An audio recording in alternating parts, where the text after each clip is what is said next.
Aujourd'hui, il va nous falloir un très très gros gâteau d'anniversaire. On met 100 bougies dessus.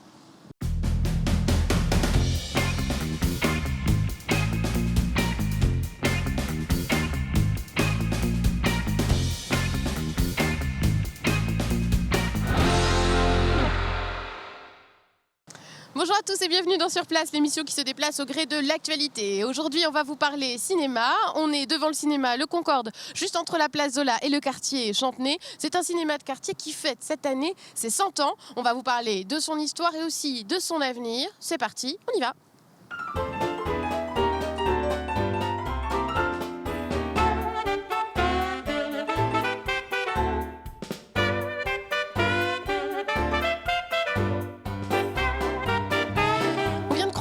Blandine, qui est une habituée du Concorde, bonjour. Bonjour. Vous venez régulièrement dans ce cinéma? Absolument. Je viens depuis une vingtaine d'années. Vous voyez, c'est une longue histoire avec le Concorde. Et pourquoi c'est votre cinéma chouchou? Parce que, c'est un cinéma de quartier, donc c'est pratique de venir à pied au cinéma. Et puis, c'est très convivial. On y rencontre aussi des gens, on discute dans la queue. Il n'y a pas de pub, et ça, c'est vraiment superbe. Et puis, il y a un large choix. Et puis la VO que j'adore. Donc franchement, c'est mon cinéma préféré de Nantes, voire exclusif pratiquement. Un autre habitué du Concorde, Erwan, bonjour. Bonjour. Donc vous habitez le quartier? Oui. Et vous venez régulièrement au cinéma? Oui, assez, oui. Quelle fréquence? Oh, 1 à 2 fois par semaine. Et pourquoi vous venez ici alors? Parce que j'aime bien la programmation, finalement. Oui, puis on a une programmation alternative avec des films un peu différents qu'on n'a pas forcément sur les gros distributeurs habituels. Donc voilà. Qu'est-ce que vous avez vu récemment, par exemple, qui vous a marqué? Le film sur Lumière, en avant-toute. Ça doit être le dernier, que j'ai bien aimé.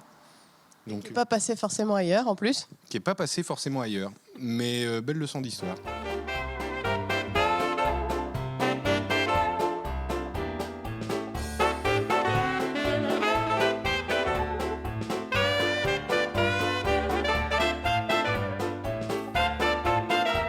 Je suis avec Sylvain Clochard, le gérant programmateur du Concorde. Bonjour. Bonjour Annelise. On va parler de cet anniversaire, évidemment, des 100 ans du Concorde. Alors là, bizarre, vous dites on parle de cinéma, on n'est pas du tout dans une salle de cinéma, on n'est pas dans les couloirs. On vous emmène dans un endroit que vous connaissez pas trop. C'est l'appartement qui est au-dessus du Concorde, où vous avez grandi en fait. J'ai grandi une partie de mon enfance dans cet appartement-là. Mes parents ont acheté le Concorde en 1984. On a emménagé donc au-dessus du Concorde, dans cet appartement-là. Et de l'âge de 10 ans jusqu'à l'âge de 18-19 ans, effectivement, c'était la succursale du Concorde et de là où on partait pour aller voir les films en bas avec ma petite sœur. C'est une histoire de famille, l'histoire de Concorde. Vous l'avez dit, vos parents ont acheté ce cinéma en 1984, à un moment où plein de cinémas fermaient. Oui, ils étaient tous les deux fonctionnaires des télécoms, ouvriers, techniciens aux télécoms, et puis ils avaient envie de changer de vie. Voilà, ils avaient 35 ans, 32, 33, 35 ans, et ils se sont dit on va changer de vie, on va faire autre chose, on va quitter la fonction publique. Et puis ils ont vu effectivement que les cinémas à Nantes fermaient les uns après les autres. Ils se sont dit tiens, c'est certainement une bonne idée, ça vaut pas cher d'en racheter un cinéma, sans prendre pleinement conscience de ce qui se passait et qu'effectivement si les cinémas fermaient, c'est qu'il y avait une raison. Et ils sont lancés dans cette aventure-là sans en connaître du tout les rouages, le métier, sans avoir aucune formation. Je pense qu'une fois qu'ils s'y sont mis, qu'on est arrivés ensemble ici, ils ont pris pleinement conscience de ce que ça voulait dire au moment de rentrer dans les murs.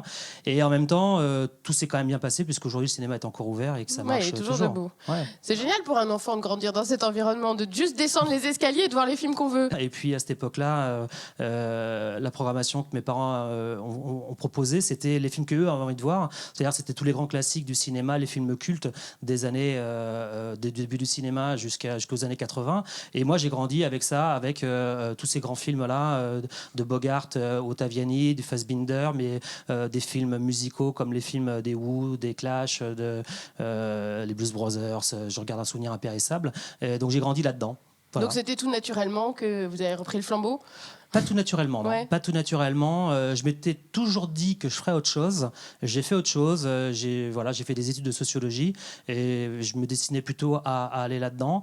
Et puis le hasard de la vie a fait que mon père a eu des soucis de santé à un moment donné où moi j'étais en train de finir mes études. Je l'ai remplacé pendant un temps.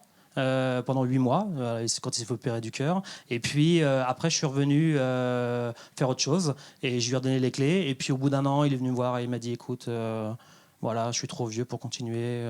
Il m'a eu à l'affectif aussi. Et le fait, après réellement, le fait de m'en être occupé pendant 8 mois, ça m'a permis de redécouvrir une chose dont j'avais pas conscience étant enfant, c'est ce qui les animait à travers l'existence du lieu, cet engagement à faire exister un cinéma indépendant sur Nantes. Et c'est vrai que enfant, même adolescent, c'est pas quelque chose que j'entrevoyais pleinement. Je voyais bien leur engagement de tous les jours, mais je l'avais pas expérimenté. Et en ayant les clés du camion pendant 8 mois, je me suis rendu compte de ce que c'était et j'ai pleinement pris conscience de ça et de l'intérêt que ça avait au contact aussi du public, au contact des associations avec lesquelles ils avaient l'habitude de travailler. Alors ça, c'est l'air clochard du Concorde, on pourrait dire, mais on célèbre quand même cette année les 100 ans. Ça veut dire qu'il a ouvert en 1917, bien avant vous, bien avant votre naissance.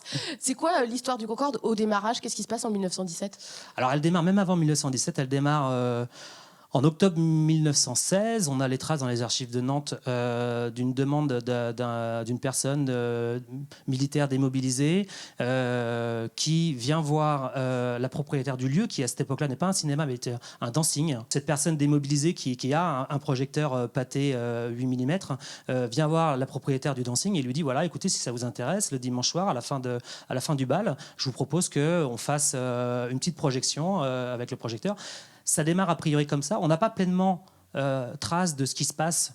En tout cas, à partir de janvier 1918, la propriétaire du lieu, Madame Pellerin, décide d'arrêter son activité de dancing et de transformer le lieu pleinement en une grande salle de cinéma. Alors, on l'entend déjà à travers ce que vous dites avec cette histoire, cet anniversaire. Vous avez un peu fouillé dans les archives, dans la mémoire du lieu. Il y en a un petit peu ici aussi. On a un stock d'à peu près 6000 affiches. Alexis, qui est avec nous, est en train de tout trier pour proposer une grande brocante d'affiches au 1er juillet.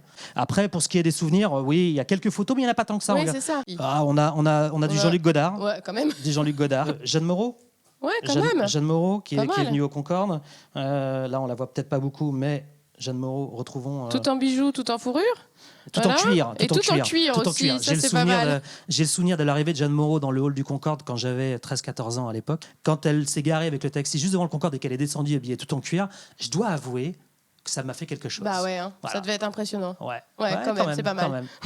Bon, on va redescendre dans le cinéma pour parler un petit peu justement de cet anniversaire et puis peut-être de l'avenir. Ouais. On y va ? On y va.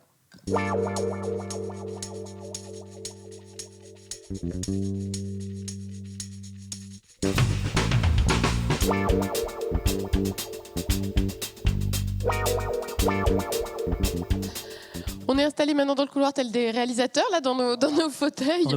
Pour parler donc de cet anniversaire. Ça va être toute l'année, il va y avoir pas mal d'événements pour marquer le coup. Oui.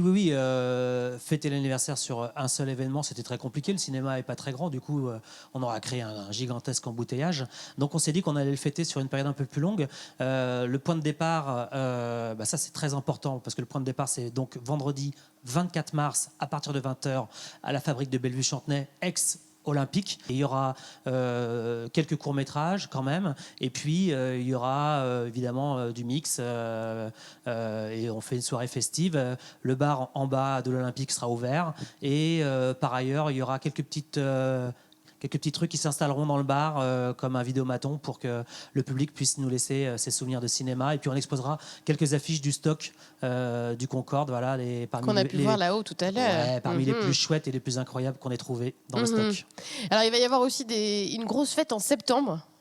Ça sera effectivement la clôture des 100 ans avec cette idée qu'on investit le Square Princio qui est juste derrière le cinéma. Les issues de secours du cinéma sont mitoyennes avec le Square Princio. Et donc, ce qu'on propose au public, c'est de venir pique-niquer avec nous. Dès midi, vous venez avec votre pique-nique, le Concorde paye l'apéro. Et après, il y a un grand bal populaire qui s'organise toute l'après-midi. Et puis, en soirée, projection surprise. si tout se passe bien avec le beau temps, on l'espère. En extérieur. En extérieur, projection surprise, un truc vraiment chouette. Donc le 10 septembre, le dimanche, c'est un dimanche 10 C'est septembre. les dates à retenir. Mais en fait, tout au long de l'année, finalement, on va voir tout ce que fait aussi le Concorde. C'est-à-dire c'est aussi un cinéma de quartier, un cinéma qui est en partenariat avec des associations, qui fait venir des réalisateurs. Ça va être un petit peu le meilleur du Concorde sur un an. Ouais, l'idée c'est de fêter nos 100 ans, pas pour commémorer les 100 ans passés, mais pour commémorer ce qu'on est et ce qu'on va être pour les 100 ans à venir. Parmi les choses qu'il y aura, on va remettre au goût du jour les séances de 23h du Concorde. Pour le coup, ça sera à 22h. Le monde a bien changé. On se couche tôt maintenant. On se couche un peu plus tôt. Et donc, ça s'appellera les Midnight Movie Memory, c'est-à-dire effectivement diffuser sur 4 soirées des classiques avec des intervenants qui viendront présenter ces films-là. Les Midnight Movies, c'est le cinéma de la marge qu'on diffusait tard le soir. On a également un concours de scénario qu'on a initié depuis septembre dans le cadre des 100 ans, avec une photo sur laquelle les collèges et les écoles élémentaires devaient imaginer un projet de court-métrage. On a évidemment le truc important, c'est-à-dire les 100 ans du Concorde mixés avec les 20 ans des soirées courts-métrages au Concorde avec l'association des films du Funambule. Donc on fait une grosse soirée le 28 avril à partir de 20h aussi, où là, tout le Concorde sera dédié au court-métrage. Alors un agenda bien rempli. Juste un petit mot, vous avez dit, c'est aussi les 100 ans à venir. C'est quoi les projets d'avenir? Parce qu'il y avait eu des bruits à un moment, à l'occasion de l'anniversaire, de dire est-ce que le Concorde va pas s'agrandir? Il y a un bar, le Concorde, qui est vacant depuis un petit moment à côté. Est-ce que il y a des projets comme ça, Info Intox? Il y a clairement des projets. L'idée n'est pas de dire le Concorde s'agrandira de façon sûre et certaine. L'idée est de dire qu'effectivement, on fête les 100 ans pour préparer les 100 ans à venir. Pour de vrai, on est attaché à ce que le Concorde soit pérenne, en tout cas qu'un cinéma indépendant soit pérenne sur cette ville-là. Et aujourd'hui, on a créé les conditions pour pouvoir développer un vrai projet d'agrandissement. Plus de salles, mais effectivement, comme tu le disais, l'ouverture du bar, la réouverture du bar et un peu de restauration. C'est pas un horizon tout de suite, c'est effectivement pour nous, avec ces 100 ans, le point de départ du développement de ce projet-là. Merci beaucoup. Merci Annelise. De nous avoir accueillis, Sylvain. Restez avec nous juste après la pause. On est toujours au Concorde et on recueille la confession du projectionniste.